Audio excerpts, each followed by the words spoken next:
I wish I could say that I made it more than the first 12 hours without looking totally exhausted. However, that started at about 10:30 last night when Crystal and I both received a text message from our airline that said they had canceled the flights out of Atlanta and that they rebooked us. And so our original 1 p.m. flight ended up being a 8 a.m. flight. And for anyone who travels knows that means you're at the airport at 6 a.m. and living an hour and a half away, you have to leave around 4 a.m. So we left around 4:30 a.m. this morning, and that's with going to bed at like 10:30. We watched Onward last night, which is really good. It's a really good movie, if you haven't seen it. We watched it with the kids last night, and I thoroughly enjoyed it, but right after, so it was probably like 10:30, 11 o'clock, we needed to go to bed, but instead of sleeping, it's like the first day of school, so I probably didn't go to sleep until about 1, and I'm not even sure you could call it sleep, what I got, so there's that. But we got on the airplane, the flight was smooth, no issues there. I actually ended up in economy plus, so I had some extra leg room. Chris, it wasn't a full flight, but they were calling it full. They're like, this flight is full, sorry that if you have to sit by people. And so when we got rebooked, I think we just got placed in seats. And Crystal, my seat ended up being economy plus, and Crystal was back in the back in one of the middle areas. And so when we were texting each other before takeoff, and the gentleman next to me, so I lucked out with a window seat. So I was in the window seat, nobody, and then a gentleman, and he got up and he moved to the row next to me, which was also economy plus, and he sat next to the window. Well, I was in the middle of sending Crystal a message, and Crystal just popped up right next to me in my row and started shuffling her stuff around. And I know that they made on the announcement that if you wanted to upgrade to economy plus, you could.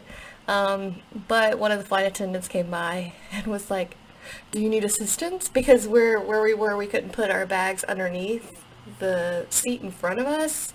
It had to be up in the bin. So at this point, we're taxiing, and Crystal is moving her stuff around. And he's like, the flight attendant asked her, he's like, "Were you sitting here before?" She goes, "No, no, no, no." And she points to the guy, and I don't know, some lost in translation. I don't know. She ended up sitting there, so not paying extra, but it was funny to me. So I actually had 2 windows, the window seat, and so 2 windows, and I keep looking up because I have this view of New York City, which I will share with you guys probably a little bit later or at a different time. Okay, so the flight, so we got here, and we were supposed to take a train or a subway or something, and we didn't. So that's for my husband. We did not take that. We took an Uber. Very quick, very clean. The guy actually he didn't really talk to us. He had a thing on, and we've been wearing masks all day. My mask is actually, oh, you can't see it here, so, but he had like a face scarf pulled up, and he wore gloves, like heavy duty work gloves, and he sat in, of course, the front seat, because that's where you drive from. So he's in the front seat, and there's this plastic, and this man has like pulled the seal off of the car and shoved plastic in it, and then shoved the sealant back and has duct taped the top. So it's almost like a car barrier, not a cop barrier, but it's all plastic from like the top of the car to the bottom of the car. And he doesn't talk to you. So, of course, there's no traffic at all. So we got here very, very quickly, and that's the fastest I've ever been through the Lincoln Tunnel. It's a little nerve-wracking because we flew into Newark, and ended up at the Marquee. So I am at the Marriott Marquee. I am in room 2503. And so for mailing anything, snacks, if you have supplies, masks, anything like that, they actually have something which I'll go into a little bit later about like donations, and they're calling it's a donation challenge. So I'll go back into that a little bit later, but that is my room. You can address it to my room, and I can receive things there, and I'll put that in the link or whatever I share with you guys. So we get here. We're fresh off the plane, straight out of the Uber. We enter we entered the hotel, and the security guard is like, "You checking in?" And we're like, "Yes, sir." He's like, "The elevator's right there." He shows us how to use the elevators because they're fancy. And we come up the elevators, and the staffing agency I'm with is right there. So excellent service. Like she was very friendly and everything like that, and directed us. So we went to our location, filled out paperwork, new hire paperwork, and went from the new hire paperwork straight into the short orientation. And our clinical lead here seems really, really great. I enjoyed her mannerisms, her speech. They were very honest with us. And I'll go on that a little bit later, not necessarily about them, but just about my feelings towards this whole process, and I guess everybody's understanding of what this process was. So we'll see about that. But the clinical lead, she reminds me of the redhead from Grey's Anatomy, and I cannot remember her name. But she's got red hair. She's got the same kind of like body, maybe probably a little more leaner. But I mean, I wish I could have taken a picture of her, but I'm not going to do that. And so they walked us through that short orientation, and then they asked then they said, okay, well, orientation starts at noon. Well, it's 11:30. So we go to get checked in. We get checked in. I asked for a fridge, and I scored a fridge. Hopefully they don't take it from me. So, and I got a picture of my fridge that I'm going to post, so you'll see it.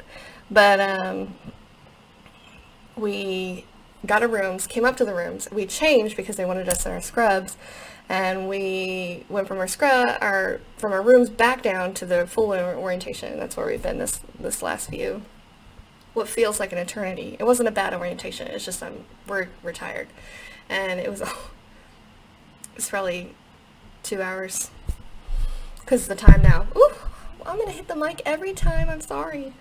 It's 2:42, so 14:42.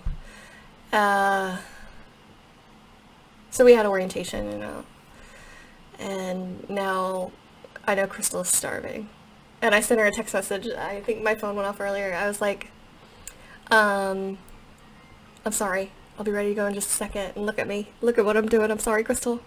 So we're going to go get something to eat. We're actually going to change back into our street clothes, go get something to eat, and get some supplies, and maybe something to put into my fridge.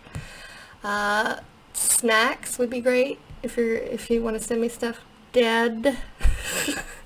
But like easy carry snacks, like the peanut butter crackers or those kind of things, because they basically told us that we're not going to have time for lunch. So we're going to have to be able to eat things quickly. So I'm going to go get like peanut butter and jelly for my fridge. So maybe I can pack like a peanut butter jelly sandwich, but things that are like self-wrapped, self-contained, so I don't have to bring it back to the hospital, that'd be great. We can take donations for masks or anything like that. If you make masks, or if you have a supply of masks, if you have hand sanitizer, if you have cloths, sanitizing wipes, you can send those. There's none here. There's none here. So, it's not here. So it's not even here at the hospital. So, sorry. You can do that. We'll be grateful. And and I'll share what I want to share. No, I'll share.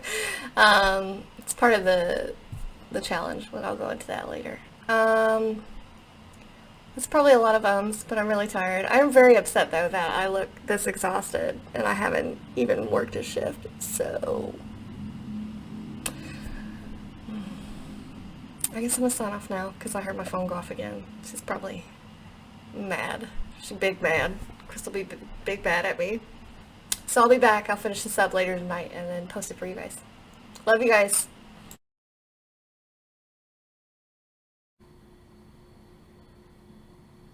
Y'all, if I wear my shades, you can't see how tired I am. Well, I went to go get Crystal, but she's on the phone with IT because none of our internet will connect, and we need the internet. So there's that. So I'm trying to figure out the best way to give you a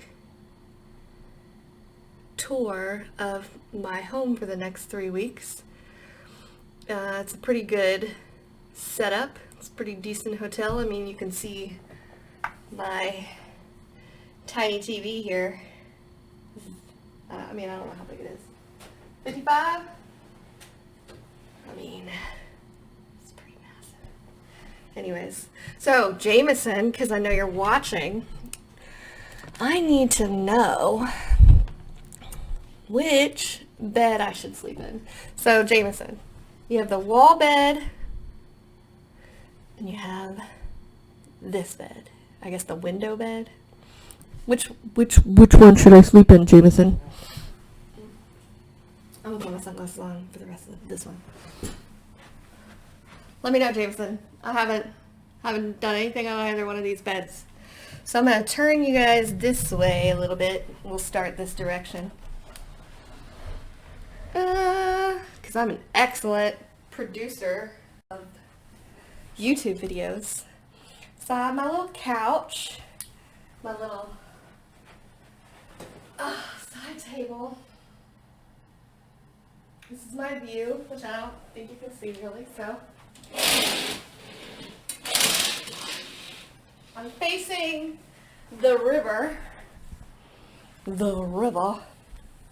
Let me see, I'm going to try to move the camera without making you all seasick and without moving the mic. So, it might be really bright.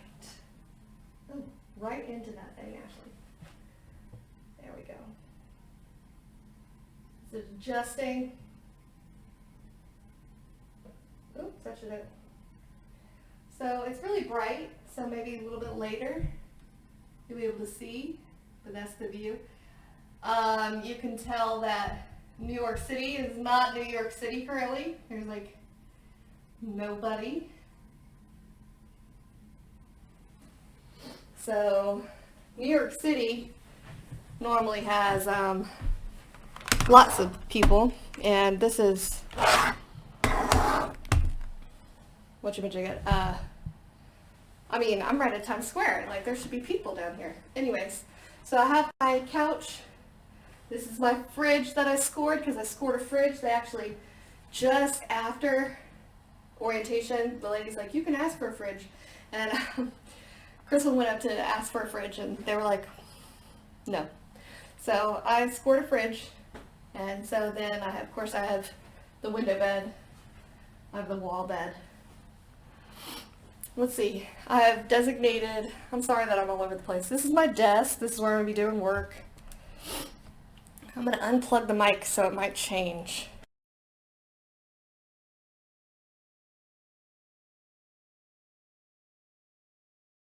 I won't have to do this over again and over again. Y'all don't need to see the ceiling or the computer. I could do better at this. This is my little bench. This is where I'm going to put, that's my dirty clothes from today. Alright, so we do have a little coffee maker. Crystal brought us plates and stuff. Beverage thing for ice.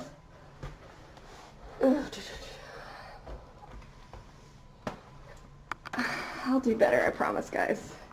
Alright, so this is what I'm calling like my decon area. I'm actually going to create a sign that goes up. So like when I come in through the door here, my very first shot will be right here. And I'm going to put up a piece of paper. There's my mask that I've been wearing all day.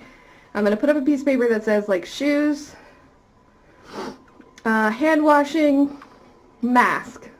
Because it's really difficult if you're not used to it to not just walk into your place of living with your shoes on. And I mean, what is a mask? This is my bathroom. It's a pretty decent bathroom.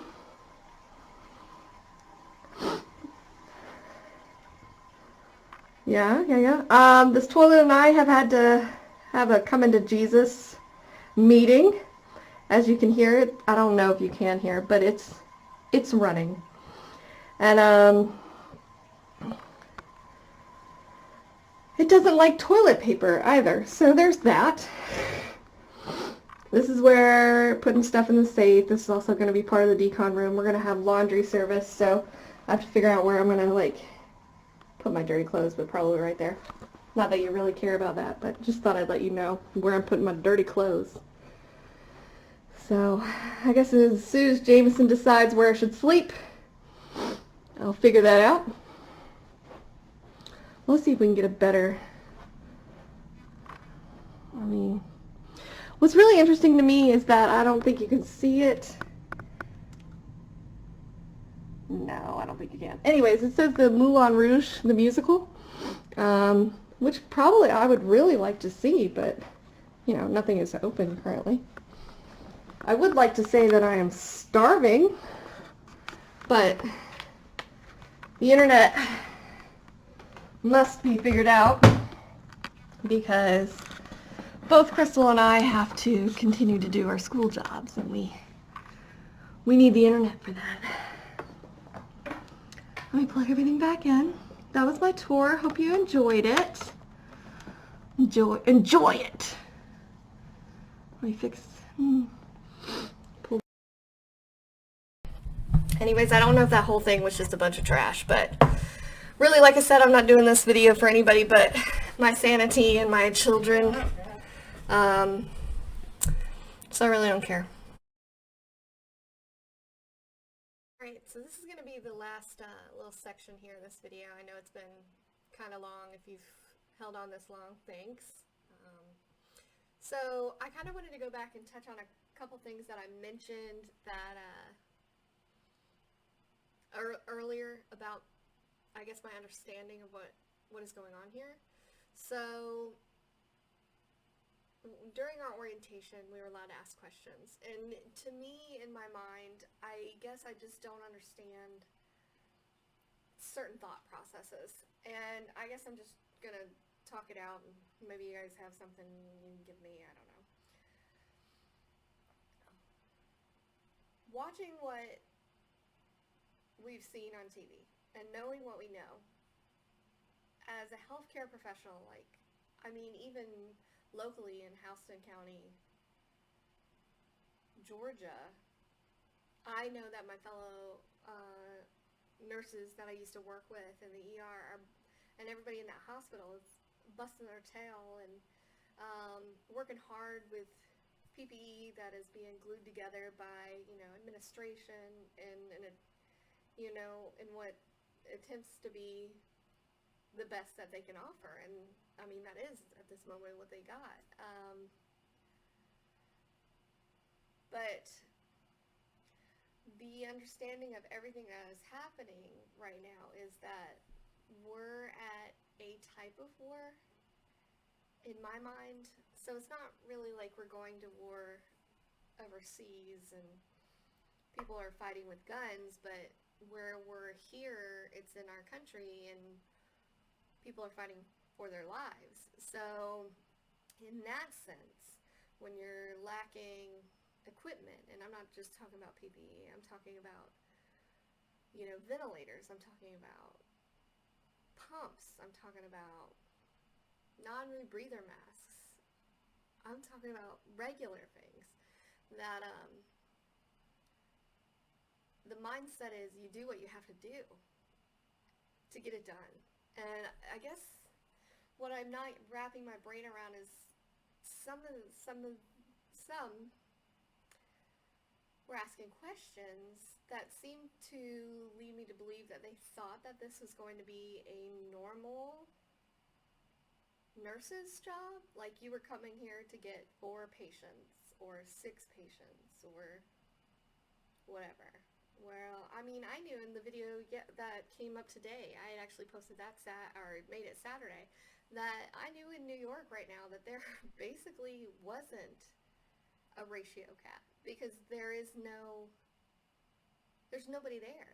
We already have a nursing shortage in the United States. And so it's difficult to tell somebody who is dying, sorry, no nurses right now. You're going to have to just hang on for a little bit.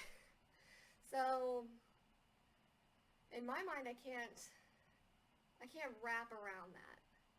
So, I mean, they're pulling the state of New York, other states, the United States are pulling nurses who haven't even graduated, trying to get them graduated early, who haven't taken the NCLEX, who aren't registered nurses, trying to get them into the healthcare field, and not necessarily in a practicing nurse role, but in an assistive nurse role, but to get them out there. And that's scary too in itself, to throw out students without experience into this fiery hellhole pit and expect them to be okay on the other side, because there's already moral injury, burnout through nursing in itself, let alone taking a pandemic where you have mass casualty in the sense of what you see every day. Instead of like 1 death every now and then, you're talking about hundreds across the city. And I mean, hundreds in single hospitals. And you're talking about taking somebody brand new, doesn't really know. I mean, they know enough, but they don't know. So and I don't know if it's because I'm in my 30s. I don't know if it's because I have experience in the ER, because I don't know where these nurses are come from or how much experience they have. But when you ask, can you not take a set of patients because you feel uncomfortable, what are you doing here? This whole situation is uncomfortable. I mean, it's terrifying. And the lady, one of the speakers today asked if we were afraid. And I didn't tell her, but she asked, we raised our hands. And she said it's natural to be afraid. She said she's still afraid. And she said you're going to do things. You're going to do things that you've never done before. And you're going to see things that you've never seen before.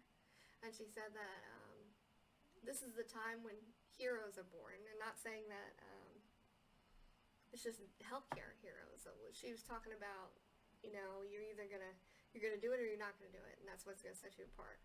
And it's anybody right now can be a hero. If a neighbor who is getting groceries for their elderly neighbor who they've never talked to before, I mean, that's heroic. I mean, that's doing something. So you don't have to be here in the trenches here. You could be at your own hospital. You could be making masks, anything. I mean, it's a defining moment in history that we are a part of. But I just can't wrap my head around this fact that you thought this would be comfortable. I haven't even gone to shift. Like, I don't know. So every morning at 5:45, we have to get up and report at 5:45. It's almost like the military. So I don't know what time you get up in the military, because I was never actually active in the military, but you have to be there at 5:45. You sign in at 5:45, and either you have an assignment or you don't. And if you do, you leave on the bus that they provide, the shuttles, and you go to the hospital, and then you come back when you're done. If you don't have an assignment yet, then you either volunteer, help check in new nurses, and all of that. Or if you're night shift, you go back to bed. And then you have to sign in another time. But that's how That's how we get paid. Those are our time cards. So every morning, I have to report. Well, no, the transportation guy said 5:30, but I have to sign my time card at 5:45.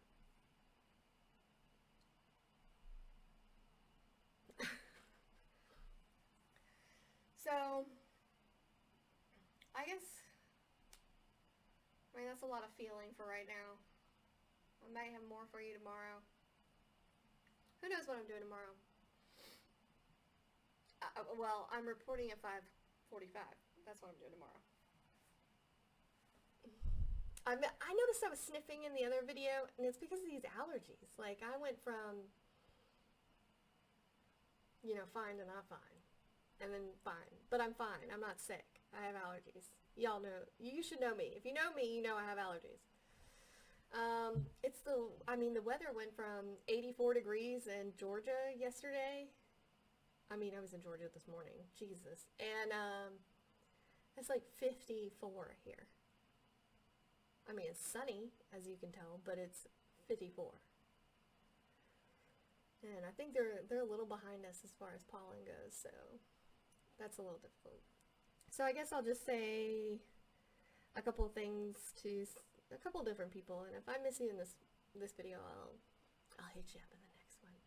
But I wanted to say hey to my mom, and that I love you, and that your children are not trying to kill you, and that we're gonna be okay. And I want to say hello to my brother, who is now self-quarantined. Do what you're supposed to do. Drink lots of water.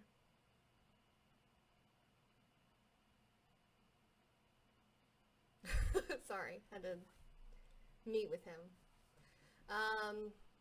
But I love you, Mom. To Scott, I wanted to say, please drink one for me. Something. Anything with alcohol in it, because I'm not allowed to have alcohol. Because if you get caught with alcohol, they will send you home. And, because somebody ruined it for us. Thanks. And,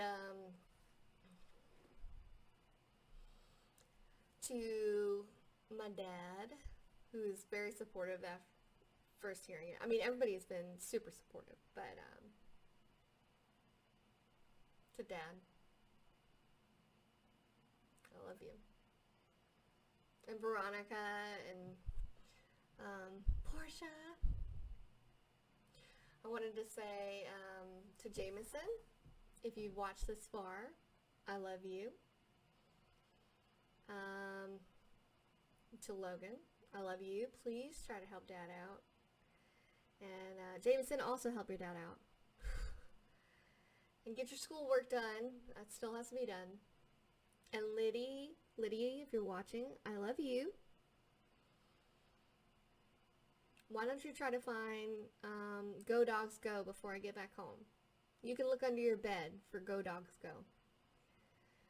And then to James, thank you for driving me this morning, or driving us this morning. I love you. I miss you. I wish we could be here together, or a beach together, anywhere. You can do it. It's 3 weeks. You got this. You got it. You got a master's degree. You can do this. I can do this. We can do this. But I love you. So to the rest of you, oh, I almost forgot, because I had to re-record this section. To Jennifer, I have been thinking about you. I know I haven't really been in contact with you. Miss you. Wish we, if the world was right, we'd be sitting in our offices. Not right now because it's Sunday, but sitting in our office. I keep thinking about my cactus, and it's a cactus, so it should be fine, right? I have 3 cacti, but I only watered it a little bit before we left, and then it'll be fine, right? So, anyways, I'm gonna go ahead and get off here and let you guys go. Thanks for watching. appreciate everybody and all your comments and everything like that. I'm sure that they will be most important in the days upcoming, when things get a little, what I assume will be dark. So, every day, all the time, wash your hands and stay safe.